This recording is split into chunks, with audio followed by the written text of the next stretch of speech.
Okay, everybody, we're going to get going. Thank you for joining us. I'm Rob Lowe, Communications Director for the Colorado Bureau of Investigation. And again, just to let everybody know, this is also being live streamed on the Pueblo County Sheriff Facebook page because this is a rapidly evolving investigation situation. There's going to be a lot of questions we cannot answer, but we're going to do our best. I just want to let everybody know who we have here with us, which is Sam Dell, Division Director for Colorado Department of, he's the Director of Professions and Occupations for the Department of Regulatory Agencies. He'll be speaking first, followed by Armando Sigalte, Director of the Colorado Bureau of Investigation, followed by Pueblo Sheriff Davis Mortuary, standing to my right, and then lastly, District Attorney Kayla Bove will be giving some brief remarks as well. Also standing with us is you may recognize Pueblo Mayor Heather Brown, Pueblo County Commissioners Miles Lucero and Nicole Peters, and Pueblo Deputy Police Chief Jim Martin. When we're done with those brief remarks, we'll have time for about 5 or 6 minutes worth of questions. I'm going to introduce Sam Dell right now from Colorado Department of Regulatory Agencies. Thank you, Sam. Thank you. Good afternoon, everyone. My name is Sam Dell. It's spelled S-A-M. T as in David, P as in Paul. I'm the Division Director for the Division of Professions and Occupations with Colorado Department of Regulatory Agencies. I want to begin by offering my sincere condolences to the loved ones of those affected by the discovery yesterday at Davis Mortuary. On Wednesday, August 20th, 2025, inspectors from the Office of Funeral and Mortuary Science Services within my division conducted an annual inspection of Davis Mortuary. This inspection was conducted for the division's increased inspection ability and new requirement to conduct routine periodic inspections that was passed in House Bill 24-1335 in the last legislative session. This was the first annual inspection of this facility. As a result of the inspection, the division issued a summary suspension to Davis Mortuary. Because of this suspension, the facility cannot legally operate in Colorado. The suspension order is posted on the division's website for the public to see. The suspension order is based on reasonable suspicion that Davis Mortuary has violated the Colorado Mortuary Science Code by 1, engaging in willfully dishonest conduct or committing negligence in the practice of involvement, funeral directing, or providing for final disposition that defrauds or causes injury or is likely to defraud or cause injury. 2, failing to embalm, refrigerate, cremate, bury, or entomb the remains within 24 hours after taking custody of those remains. And 3, taking custody of more human remains than the funeral establishment has capacity to refrigerate unless the funeral establishment maintains custody of those remains for less than 24 hours. After making these discoveries, the division contacted the Pueblo Police Department, Pueblo County Sheriff, and Colorado Bureau of Investigation, who is fully cooperating with the investigation. We are grateful to all the partners working on this investigation and for their quick response. For clarity, funeral home and crematory businesses are required to be registered in Colorado and are subject to inspection. Individuals working within the funeral industry are not currently required to hold a license. This requirement will begin in January of 2027 on this legislation. Senate Bill 24-173 specific. While individuals are able to voluntarily apply for licensure at this time, no one from Davis Mortuary had done so, and no one from Davis Mortuary held an individual license to practice. We're grateful for the Colorado General Assembly for passing an increased inspection authority that allowed us to complete this inspection and detect this issue. While this discovery is tragic, it shows that the new legislative efforts are working, and we will continue to support the efforts to locate problems within this industry and use others in the area. I want to reiterate our support for loved ones impacted by these events, and through the investigation, we hope to provide some information Thank you. over time. And I'll turn it over to Director Sigalte from CBI. Thank you, Sam. Thank you for your partnership and help with this. My name is Armando Sigalte III.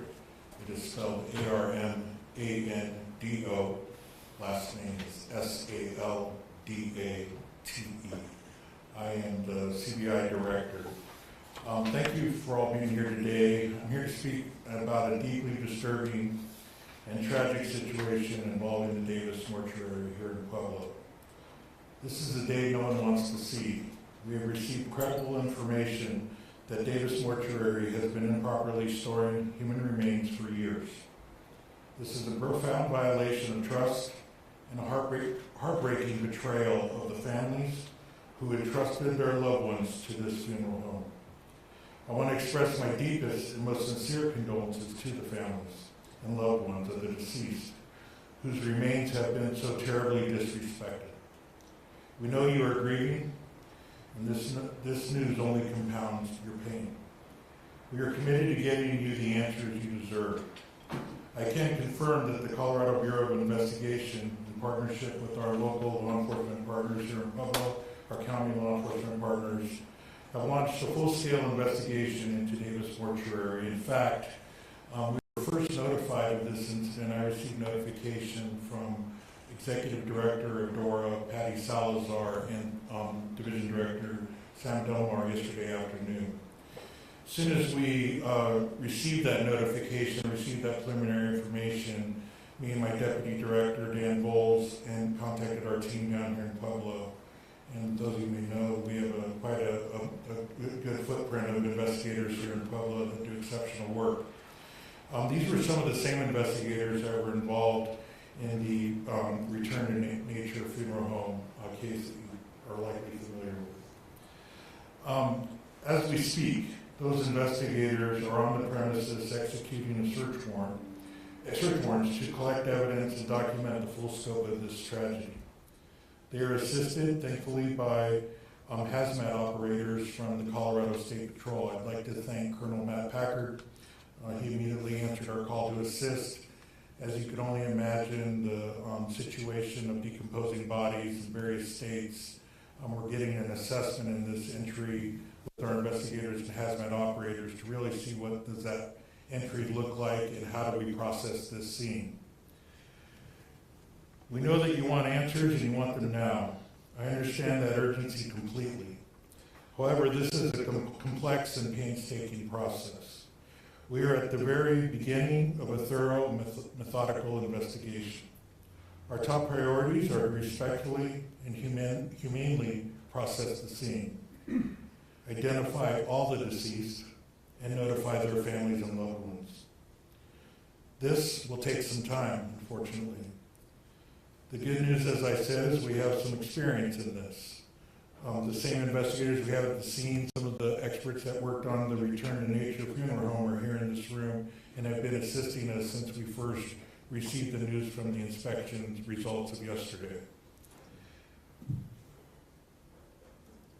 We have the necessary experience to handle this type of investigation and the sensitivity and thoroughness it requires. We have a team of highly trained professionals, including the forensic experts, who will be working tirelessly to bring this investigation to a just and complete conclusion.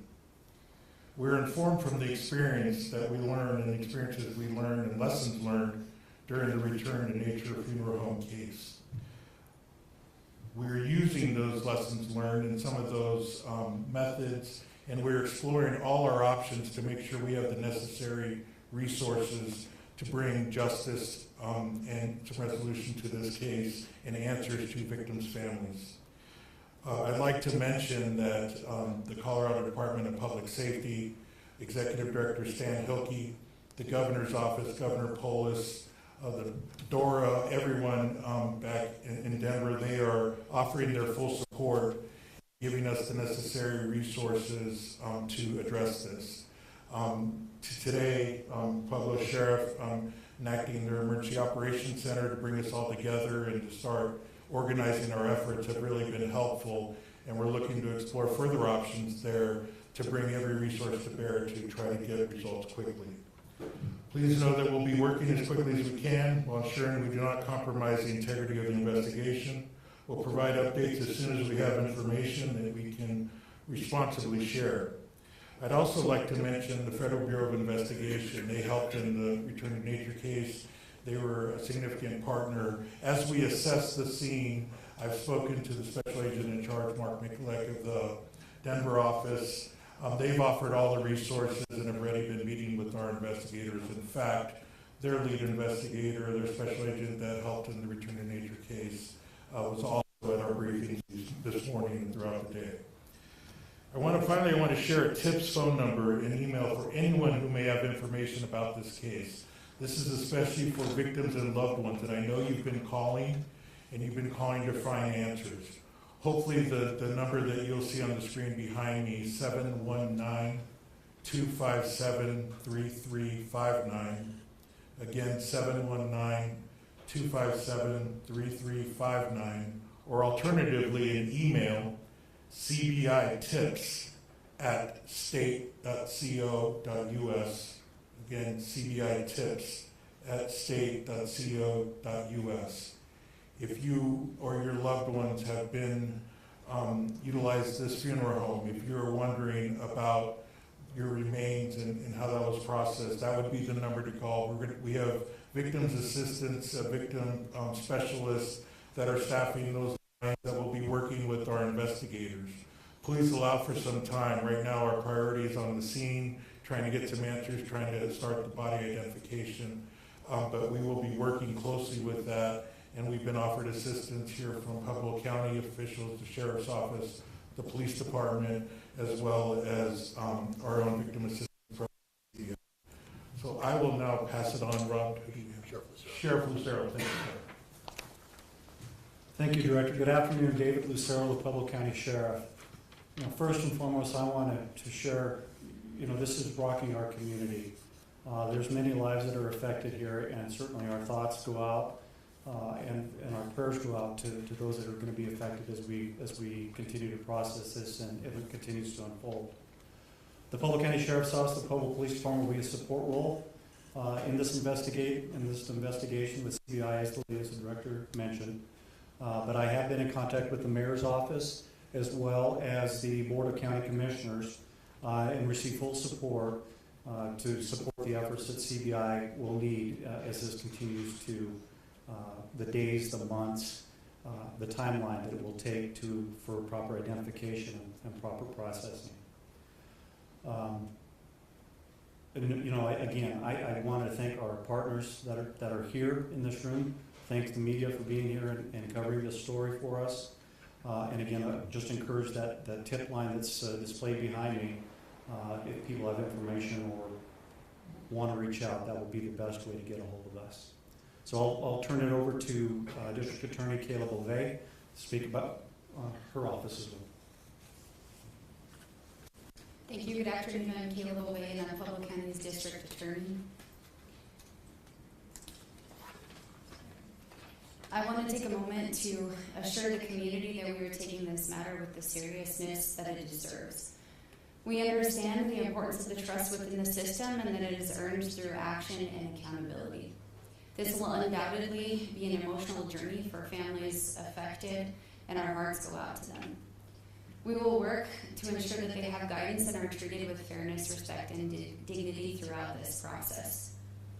This investigation will be conducted collaboratively, thoroughly, and professionally. And as you can see, we have multiple agencies with CBI taking the lead, all working through this investigation. Similar to what they've said, this process will not be rushed. It's going to be long, it's going to be tedious, and it's going to be thorough. So I ask for your patience as we move forward, as difficult as that's going to be. No formal charges have been filed at this time. This is an active investigation that's in its early stages, and charges will be reviewed by my office once the investigation is completed. Until then, we will keep you informed as appropriate while maintaining the integrity of the investigation. Similar to what Mr. Saldate said, there's going to be a lot of things that we can't answer for you because it's an open investigation and we don't want to give out information when it's not proper to. So please utilize that tip line, and we hope to be able to help the victims as quickly as possible. Thank you. Thank you, District Attorney Bovee. Media, if you want to raise your hands, we've got about 5 minutes for questions, and I'll try to determine who might be best situated. So obviously we have the phone number and the email for victims reaching out. We know from the Dora report that some of these remains were there for the last 15 years. Is there a message for the community, people who maybe use Davis Mortuary, should they just assume if they were within that 15-year timeline that they could be impacted? Or can you give us an idea, are we talking dozens of bodies, hundreds? What is the scope of this? Sam, I think you can address the scope and what you were told how far back this may go. Can you join us real quick for that? Sure. Thank you. So yes, when we made contact with the folks at the funeral home, they made statements that indicated that they believe that the bodies ranged around 20 or so. The investigators did not make entry into the room where the bodies were specifically stored. They were able to see them from the doorway. In order to really assess how many were in the room, they would have had to have started moving them around, which is not what we wanted them to be doing. The statements that were made to our inspectors at the time was that they believed the bodies could be as old as 15 years. So those were based on statements, not on anything that's been investigated at this point. And you had mentioned that this inspection was done as a result of this change in state law. When was the last inspection before this annual inspection? So there was no requirement for inspections prior to last year. The division obtained the authority in statute to do inspections in 2022. But those inspections originally were only based upon complaints received, and this facility has not received any complaints. So the legislation that was passed last year provided my office, me specifically, the authority to conduct routine inspections, and I've established a rule at least once per year. And this was the first inspection that we've done at this facility. And I just want to clarify something that was in the DOR report. It said that the license for Davis as a crematorium had expired in 2024. Is DOR aware of them conducting crematory services within the last year or so? No, we're not aware that they've conducted any crematory services past the expiration of their license. In fact, the statements that they made to the inspectors was that they've not actually done any cremations at that facility in, I want to say, at least 10 years, even though the license was active until November of 2024 for the crematory. And to be clear, the crematory and the funeral home license are separate, and the funeral home license was and continued to be active up until it was suspended yesterday. Well, let someone else jump in with Yeah. some questions. Turn the orange, please. Oh, yes, so I just wanted to inquire as to, he's obviously our elected county coroner, and I was just curious about his status in that role, in light of this investigation. Armando, do you want to address that? Yeah, so that's something that we are exploring right now. He is currently still the coroner right now. We are exploring through legal means and statutory situation, trying to get advice on how we proceed. Obviously, we're going to need a coroner to process our scene and help us process the remains. We are working with other coroner resources right now, some of the same that worked on the return to nature case. But we are not at a position right now to comment further on that. Okay. Mr. Cotter and his brother, do you know where they are? Has anyone interviewed them yet? Sheriff Lucero, would you address that? Yeah, thank you for the question. Yeah, we do know where Mr. Cotter is currently right now. What I can confirm is he's not under arrest. The scope and size is still to be determined, but as for his brother, I do not know where he is currently located. And has he been questioned? That's still in process. The investigation's in its early stages. And, you know, as we have an ID team that goes out and processes the scene, investigators from CBI, Public County Sheriff's Office, Public Police Department, we'll be divvying up some of those responsibilities and assisting where we can to make sure that those interviews are timely. We want to make sure that we have the best information before we conduct interviews. And it's our understanding his brother's a co-owner. Is that accurate? And if so, is he under investigation as well? I do believe he is listed as a co-owner of the establishment, and you know, we're going to be looking at everybody that may be associated with this. And you know where he is as well? Yes. I'm sorry, I want to make sure clear, because you said you didn't know where the brother was. Are you looking for him? Is he outstanding? Is he on the run? Let's be really clear about where the two brothers are what their status is, and have they been told, don't leave the state, don't leave the country? Thank you for that, and I will provide clarification, because as I stated, we're still ramping up investigative resources on this. We do know where Mr. Brian Cotter is at this time, and like I stated, he's not under arrest. He's being looked at, as is his brother, for this investigation. As for them being told they can't leave the state or anything like that, that hasn't happened at this point, but we're hoping to get some of these answers very quickly. Are you looking for the brother actively right now? Director, did you want to address that? Yes, so that is something we're tracking down. We're getting identification, we're getting their addresses, getting contact information. Right now, our priority was really getting into the building. A lot of our investigative resources are there. In parallel, though, we are also trying to, as the sheriff indicated, trying to learn the information. We do know some information from both being present at the inspection yesterday and some statements they made. But we will definitely be following up in those interviews, having interviews with them and many others associated with the business. Will the bodies be taken to another county, El Paso County or otherwise? I can answer that. So that's what we are exploring now, and that's what happened in the case of the returning nature. So we are trying to replicate process where we can, where it makes sense, and that is the process we are trying to set up. Got a lot of black in the back. Is there any indication that funeral home has been profiting from this situation, or is that still under investigation?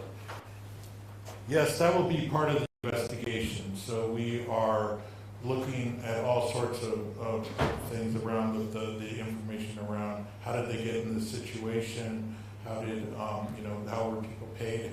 That could be part of the victimization here, is that, people that were profiting or something. But that's going to be explored. This is going to be a comprehensive investigation, and the financials will definitely be part of that. We can do one more question from the gentleman in the back left. In that room, was it just a regular room or was it temperature controlled? Sam? Thank you for that. The room was just a regular room. There did appear to be a refrigeration unit in the room. We're not sure what the contents of that unit may be, or whether or not it was functional. Thank you, everyone. Thank you for coming out. Again, more information as it develops, we'll share as soon as we can. And we appreciate your patience as this investigation evolves.